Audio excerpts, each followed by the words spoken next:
What a great crowd. Thank you, thank you, thank you. You are the true patriots. Now, with all due respect, I have a few questions for the man who occupies that large White House on the other side of the ellipse. Love to hear it. Why, Mr. President, did you repeatedly deceive the American people? Why have you repeatedly pledged on at least 40 separate occasions that Iran must never get a nuclear weapon? And now, why are we suddenly told that yes, Iran can get a nuclear weapon with the consent of the international community if they just wait it out for 10 or 15 years? He's a terrorist. 10 or 15 years? What is that in the life of a nation? Right. It's a blink of an eye. And that is assuming they don't cheat. That's right. By the way, Mr. President, with all due respect, what is it exactly about the words death to America that you do not understand? He doesn't care. Mr. President, you are a father. Why have you just negotiated away the security of our children and grandchildren to the world's leading state sponsor of Islamic terrorism?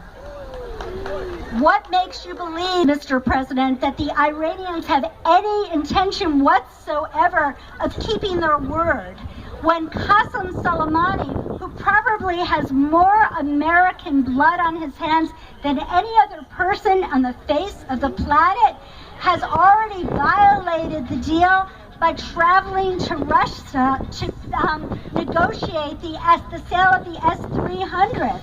He's not supposed to leave the country, according to the Joint Comprehensive Plan of Action, for 5 years.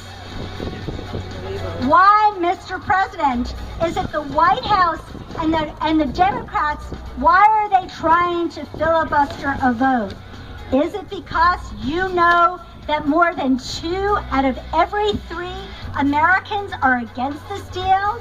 Are you afraid that those who vote for the deal will eventually have their signatures on an Iranian nuclear bomb?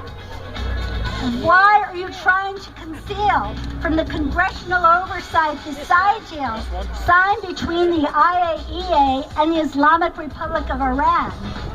When, as Congressman Pete Rostam has pointed out, the legislation that you signed, the Iran Nuclear Review Act of 2015, specifically states that every side agreement related to the deal must be submitted to Congress for review before the 60-day review period is passed or begins.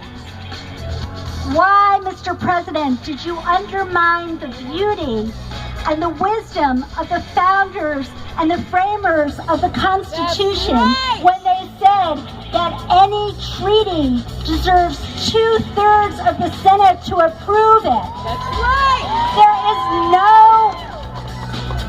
negotiation that is more important than this deal, which will have implications on the safety and security of our children and grandchildren for generations to come. You answered this question. Secretary of State John Kerry did it in a hearing because they knew they would never get the votes.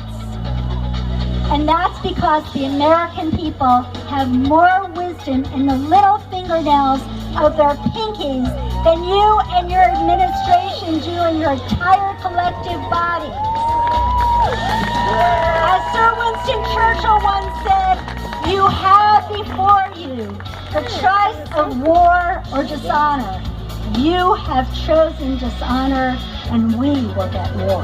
Thank you very much.